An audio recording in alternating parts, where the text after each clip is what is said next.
Middle east में जमीन का एक टुकड़ा है जिस पर एक देश की फौज ने चढ़ाई की है। वहां की अधिकांश आबादी भुखमरी की कगार पर है। उनकी सांस बाहर से आने वाली मदद पर निर्भर है, लेकिन उस मदद की राह बेहद विषैली है जिसने एक दिन में 100 से ज्यादा लोगों को बेजान कर दिया। आज के शो में हम जानेंगे खाने की कतार में खड़े लोगों को किसने मारा, पाकिस्तान में प्रधानमंत्री का चुनाव कब पूरा होगा और क्यूबा की सरकार ने यूएन को चिट्ठी लिखकर क्या मांगा। नमस्कार, मेरा नाम दिव्यांशी समराव है। आप देखना शुरू कर चुके हैं लल्लन टॉप का अंतर्राष्ट्रीय प्रसंगों से जुड़ा रोजाना का कार्यक्रम दुनियादारी।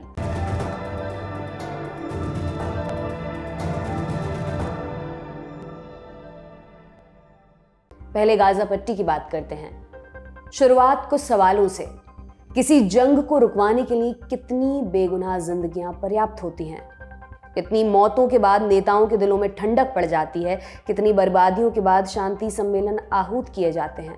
मानव सभ्यता के इतिहास में कभी इसका जवाब तय नहीं हुआ, मगर वक्त की मांग है कि इसका मानक तय किया जाए ताकि एक कतरा रोटी की आस में खड़े लोगों की हत्या रोकी जा सके, ताकि कुछ जानों को कीड़े मकोड़ों से भी बदतर ना समझा जाए, ताकि आतंकियों के अपराध का बदला मासूम बच्चों, महिलाओं और बुजुर्गों से ना लिया जाए। लेकिन ऐसा हो रहा है, लगातार हो रहा है। कहाँ? गाजा पट्टी में। 29 फरवरी 2024 को गाजा सिटी के दक्षिण में अल रशीद स्ट्रीट पर एक बड़ा हादसा हुआ। इसमें 104 फिलिस्तीनियों की मौत की रिपोर्ट है। जिन लोगों की मौत हुई वे मदद के इंतजार में खड़े हुए थे। गाजा सिटी गाजा पट्टी की राजधानी है। यहाँ पिछले कई हफ्तों से मान में मदद नहीं पहुंच रही थी। लोग भूख से मर रहे थे। इसलिए जब 29 फरवरी को ट्रकों का काफिला खाने पीने का सामान लेकर गाजा सिटी में दाखिल हुआ, लोगों के सब्र का बांध टूट गया। वे ट्रकों पर टूट पड़े। इसी दौरान भगदड़ मची और फिर लोग बेजान होकर जमीन पर गिरने लगे। जब तक हलचल थमी, 100 से अधिक लोग मारे जा चुके थे। इस घटना को लेकर 3 दावे किए जा रहे हैं। पहला दावा मौके पर मौजूद लोगों का है। कतर के मीडिया संस्थान अल जजीरा ने कुछ प्रत्यक्षदर्शियों से बात की। उनके मुताबिक एक जाल बिछाया गया था। जैसे ही लोग ट्रक के पास पहुंचे, इजरायली सैनिकों ने गोलीबारी शुरू कर दी। इसकी वजह से भगदड़ मची और फिर लोग मारे गए। फिलिस्तीनियों का दावा, इजरायल ने नरसंहार किया है। दूसरा दावा इजरायल का है जो पूरे दिन बदलता रहा। उसने पहले सारा दोष स्थानीय लोगों पर डाला। कहा छीना झपटी की वजह से भगदड़ मची। सुनिए। Humanitarian aid vehicles entered the Gaza Strip and were overwhelmed by people attempting to essentially loot to take that aid from those aid trucks. The trucks were overwhelmed, and the people driving the trucks, which were Gazan civilian drivers, plowed into the crowds of people, ultimately killing, my understanding is, tens of people. I don't have anything more specific to that. It is unfolding. जैसे जैसे घटना के ब्यौरे सामने आए, पूरी दुनिया में उसकी लानत मलानत शुरू हुई। फिर इजराइल ने अपना बयान बदला। बोला हमारे सैनिकों को खतरा महसूस हुआ, इसलिए गोलीबारी करनी पड़ी। हालांकि अभी उसने ये नहीं बताया कि मदद मांग रहे लोगों से किस तरह का खतरा था। अब तीसरे पक्ष के बारे में जान लेते हैं। ये अमेरिका का पक्ष है। वो इजराइल का सबसे बड़ा मददगार है, दोनों तरफ से ताली बटोरने की कोशिश कर रहा है। उसने क्या कहा? राष्ट्रपति जो बाइडेन बोले, घटना के 2 वर्जन्स आए हैं, हम पड़ताल कर रहे हैं, मेरे पास अभी कोई जवाब नहीं है।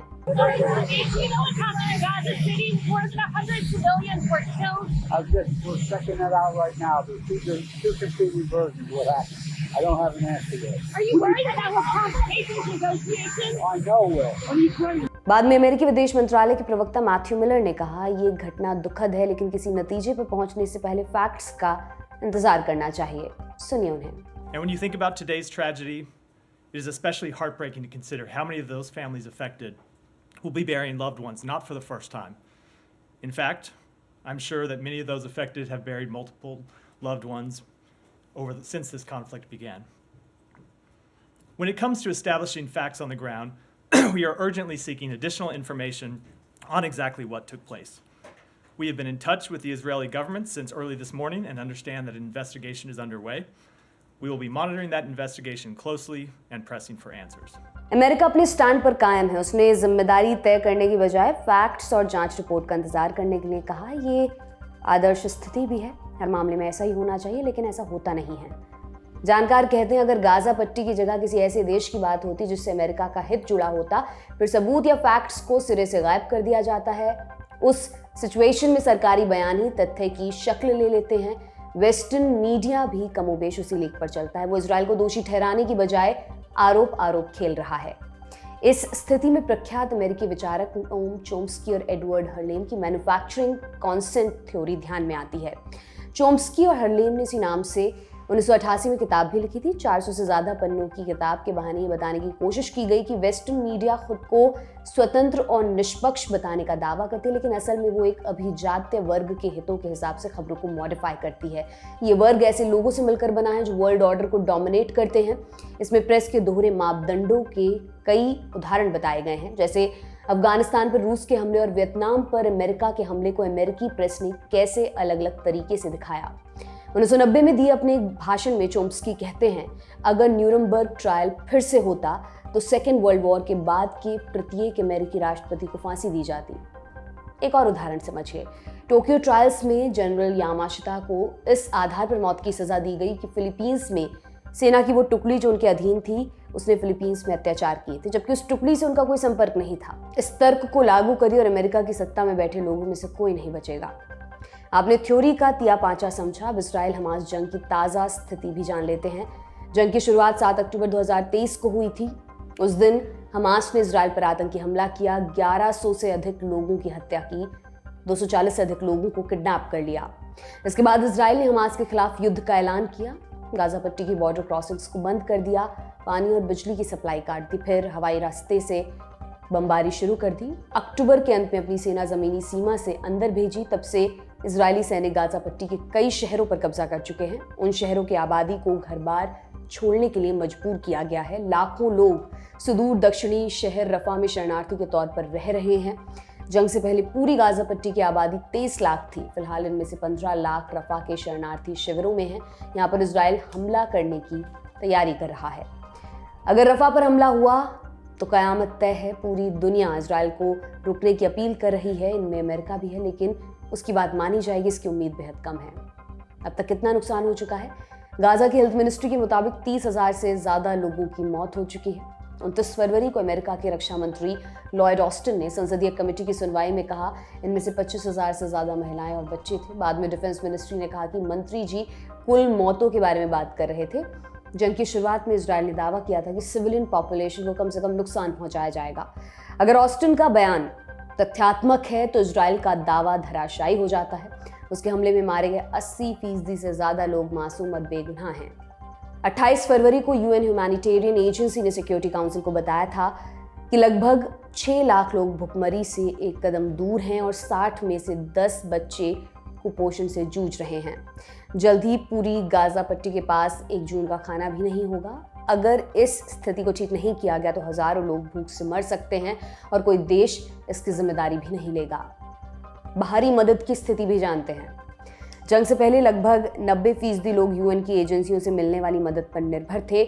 उस वक्त रोजाना 500 से ज्यादा ट्रक्स गाजा पट्टी में जाते थे, इजिप्ट की तरफ से एक और इजराइल से लगी 2 बॉर्डर क्रॉसिंग्स से। 7 अक्टूबर के बाद इजराइल ने तीनों क्रॉसिंग्स को ब्लॉक कर दिया। फिर 18 अक्टूबर को जो बाइडेन इजराइल पहुंचे। उनकी पहल के बाद तकरीबन 20 ट्रकों को डेली बेसिस पर अंदर जाने की इजाजत मिली। हालांकि ये संख्या पर्याप्त नहीं थी।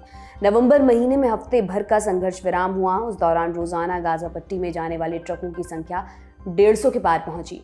ये ट्रेंड जनवरी 2024 तक चलता रहा। फिर 31 जनवरी 2024 को इंटरनेशनल कोर्ट ऑफ जस्टिस ने अपने फैसले में कहा, इजराइल को गाजा में नरसंहार वाली गतिविधियों को रोकना चाहिए।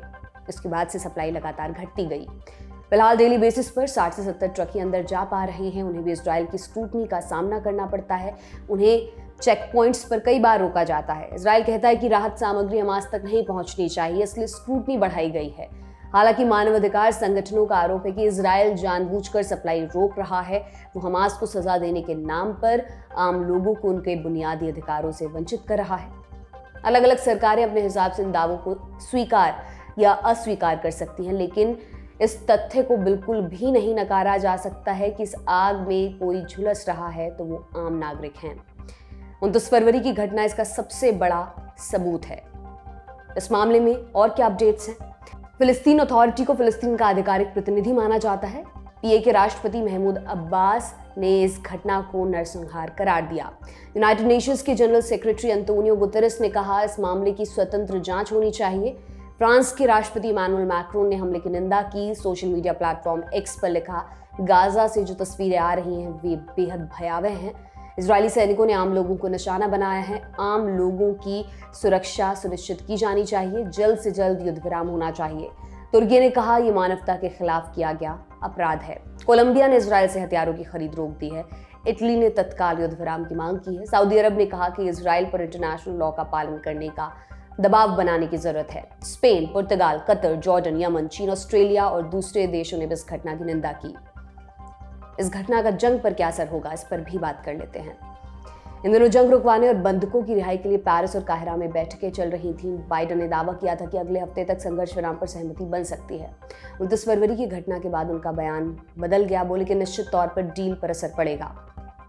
इस मामले पर हमारी नजर भी बनी हुई है। इससे जुड़े जो भी अपडेट्स होंगी लल्लन टॉप पर आपको मिलती रहेंगी।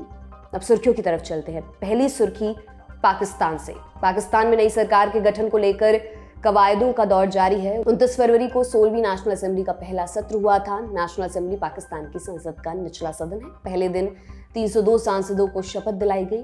नेशनल असेंबली की कुल क्षमता 336 है। कुछ रिजर्व सीटें अभी अलॉट नहीं हुई हैं। 1 मार्च को नेशनल असेंबली के स्पीकर का चुनाव हुआ। इसमें पाकिस्तान मुस्लिम लीग नवाज के सरदार अयाज सादिक को स्पीकर चुना गया। उनके पक्ष में 199 वोट पड़े। इमरान खान की पाकिस्तान तहरीक इंसाफ ने सुन्नी इत्तेहाद काउंसिल के साथ गठबंधन किया है। उन्होंने आमिर डोगर को उम्मीदवार बनाया था। उनके पक्ष में महज 99 वोट पड़े। आगे क्या क्या होना है? 3 मार्च को प्रधानमंत्री का चुनाव होना है। इसमें PMLN के शहबाज शरीफ का जीतना तय माना जा रहा है। उन्हें पाकिस्तान पीपल्स पार्टी और मुत्ताहिदा कौमी मूवमेंट पाकिस्तान MQMP का समर्थन मिला है। इस गठबंधन को पाकिस्तान डेमोक्रेटिक मूवमेंट का नाम दिया गया है। राष्ट्रपति चुनाव 9 मार्च को कराया जाएगा। PDM ने आसिफ अली जरदारी को अपना कैंडिडेट घोषित किया है। उनकी जीत भी लगभग तय है। आसिफ अली जरदारी, शहबाज शरीफ, पाकिस्तान चुनाव और गठबंधन की राजनीति के बारे में हम विस्तार से दुनियादारी में बता चुके हैं। लिंक आपको डिस्क्रिप्शन में मिलेगा। आज की दूसरी और अंतिम सुर्खी क्यूबा से। क्यूबा में भोजन का संकट पैदा हो गया है, जिसके चलते सरकार ने पहली बार यूनाइटेड नेशंस से मदद की गुहार लगाई है। उसने बच्चों के लिए मिल्क पाउडर सप्लाई करने की अपील की है। क्यूबा सरकार ने पब्लिकली ऐसा नहीं कहा, लेकिन UN के वर्ल्ड फूड प्रोग्राम ने कहा कि हमें आधिकारिक तौर पर मदद की चिट्ठी मिली है। WFP ने मिल्क पाउडर की सप्लाई शुरू भी कर दी है। पिछले कुछ बरसों से क्यूबा आर्थिक संकट से जूझ रहा है। महंगाई वहां आसमान छू रही है। बेरोजगारी चरम पर है। इसकी 3 प्रमुख वजहें हैं। पहली, अमेरिका का प्रतिबंध। 1960 के दशक में फिदेल कास्त्रो ने अमेरिका समर्थित बतिस्ता सरकार को उखाड़ फेंका था। तब से अमेरिका क्यूबा से नाराज ही चलता है। फिदेल कास्त्रो ने क्रांति के बाद यहाँ कम्युनिस्ट सरकार की नींव रखी। अमेरिका इससे खुश नहीं था। उसने क्यूबा पर कई तरह के प्रतिबंध लगाए। कई प्रतिबंध आज भी जारी हैं। इसके चलते क्यूबा ग्लोबल ट्रेड का हिस्सा नहीं बन सका है, जिसका असर खजाने पर पड़ रहा है। दूसरी वजह है सरकार का कुप्रबंधन। मिगेल डियाज कैनेल क्यूबा के मौजूदा राष्ट्रपति हैं। उन पर अर्थव्यवस्था को चौपट करने के आरोप लगते हैं। क्रांति के बाद मिगेल पहले ऐसे राष्ट्रपति हैं जिनका कास्त्रो फैमिली से कोई नाता नहीं है, इसलिए उनके सामने पॉपुलर सपोर्ट की भी कमी है।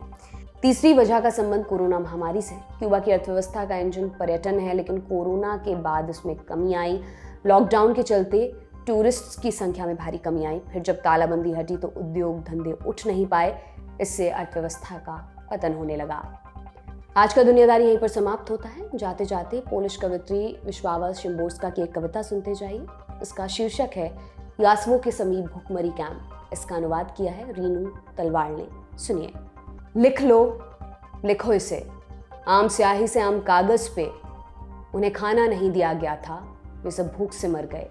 सब कितने थे? घास का मैदान काफी बड़ा है। कितनी घास हिस्से आई होगी हर एक के? लिख लो, मैं नहीं जानता। इतिहास गोल कर देता है कंकालों का हिसाब। 1000 एक भी 1000 ही गिने जाते हैं। वह एक तो जैसे कभी था ही नहीं। एक फर्जी भ्रूण, एक खाली पलना, एक कायदा जो खुला नहीं किसी के लिए। हवा जो हंसती, रोती और बढ़ती है। शून्य को जाती सीढ़ियां जो पहुंच जाती हैं बगीचे में। कतार में वह स्थान जो किसी का भी नहीं है।